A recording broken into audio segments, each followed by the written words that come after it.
This week on Survival of the Fittest, we're in Birmingham, home of the Bullring, the Mailbox and Aston Villa Football Club. Birmingham is host to a number of thriving businesses that are just as important as their corporate rival. Simon, Schoolboy Phillips, is a drive-time DJ, now independent record label owner, who is branching out hoping to be a successful entrepreneur. The label's new, it's set up underneath Tony Records, and it's basically a new independent label used to showcase up-and-coming new artists. It's quite experimental. It doesn't really follow traditions as such. It's based around electronic music, but it's based more around the artist and their story rather than just individual tracks. Just like Simon, Graham Croton has founded his social enterprise Project Aspie, which has been running for 4 years. But his competitor, Autism West Midlands, has been here for over 60. How does a company not get superseded by an organisation like that? Well, Project Aspie is an organisation that helps people into work. That's a big area that we want to do. We want to get these people into work. We also want to help students, people at university, because I personally believe a lot of the lecturers and all the teaching staff, they're not really educated on helping these people. So overall, that's what Project Aspie is. It's an organisation that clearly wants to get people with a condition, give them the confidence and the motivation they need to live a healthy and independent life. Graham has Asperger's syndrome himself. However, he feels that this isn't a setback, but a useful tool within his arsenal. My tools I always give people when I do talks is you can't hide behind the condition, you've got to get out there. I never had the help. So that's a big ethos I do with Project Aspie. It's all about getting into giving people opportunity, most importantly. Birmingham's been good to both of these companies, but any company can be doing better. Is there support and guidance for people like this that can enhance their status? Birmingham's a good place, you know, it's the second city, it's got a great underground music scene, very, very diverse. Outside of London, it's the best place to really be honest.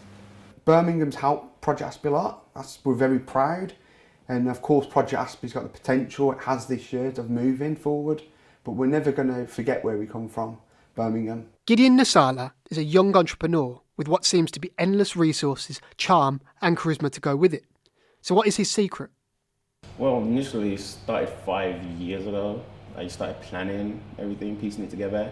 But I was really lucky because other companies at the same time, which are coming up as well. I was just looking at how they were going about, making their stuff. I was watching their progress. I was looking at certain things they were doing wrong, certain things they were doing really well for themselves. I'm trying to start like a brand that has its own name, kind of like brands that I look up to at the moment, like Undefeated, Supreme, because like they have their own cult following.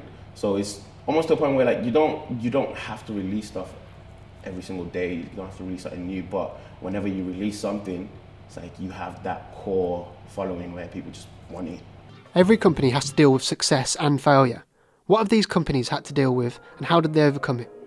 Yeah, some of the major setbacks that we've had to overcome, one of the major ones was really the issue was like money, because it's perfect planning for everything, but when you don't actually have the funding to do it, it's like you kind of have to switch up your plans a bit and find ways of doing it without what you've got. I think the biggest obstacle really is finding your area. I suppose when you're in Birmingham, as it's so big, it's finding the relevant audience, finding the right people to match your own expectations. I suppose that's probably the biggest obstacle. And unfortunately, Project Aspie grew when there was worldwide economic problems. Of course, you don't create businesses through when there's economic downfall all over the world with a recession. So unfortunately, Project Aspie was born, created around that period. Most people probably would never have created a business, but unfortunately, Project Aspie evolved from there. And it has been hard. I've been very lucky, to be honest, but I've made my own breaks through hard graft, of constantly persevering. And that's the whole point of being an entrepreneur. You can't get a degree, you can't get a master's, PhD, because you've got to have a bold character personality to be an entrepreneur. You have to overcome failure, you can't be scared of it. Social media is a huge marketing tool in modern society to connect companies to their users. How are smaller companies such as these making the most of it? Social media is important, very important for brand placement and promoting the product. I find that it works in two ways. Again, if you follow tradition, you can become unstuck, but it is important to reaching new audiences. There are two ways that I use social media. Blanket coverage, It's important for release dates, promoting new artists. But I think the best way with social media, I still believe is a personal touch. As much as you can blanket cover a larger audience, I still think social media on a personal scale is important. Reaching people in, say, for instance, Japan and Germany and all over the world. In that respect, it's very important. People say that a lot to me. Of course, you've got social media, which does work, but for me, it's the whole area. I have to get out there every day, phone calls, text.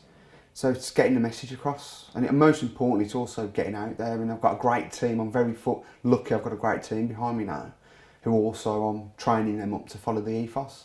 But to get it out, the message out there, I've tried all different areas. The team I have around me, other people around me actually do use social media and they like doing it too. So like for the Instagram page, I actually have someone that actually just controls that. So whatever goes up, but before they put it up, they just show me. We kind of agree on it or not, and then they put it up.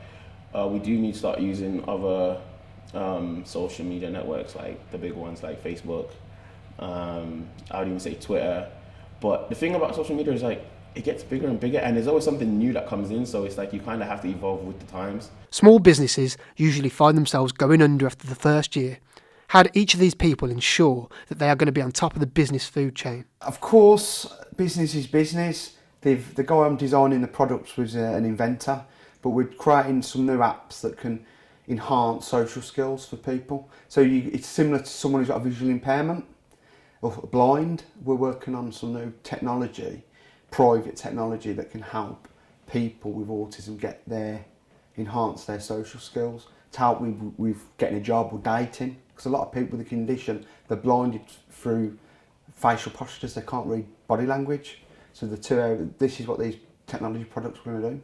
There's a lot more opportunities here.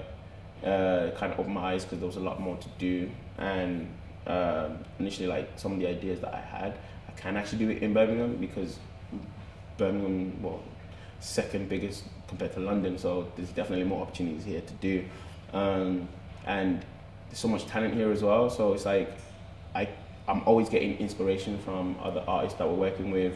I think just take it as it comes. I think as long as I stay independent, and by that I mean having control of the artist and the direction that the label's going, I'm just happy just to maintain, just to be successful and to continue to give artists a good platform to showcase their music.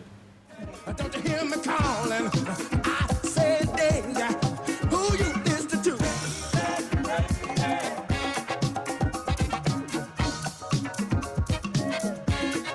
I said, Daisy lady,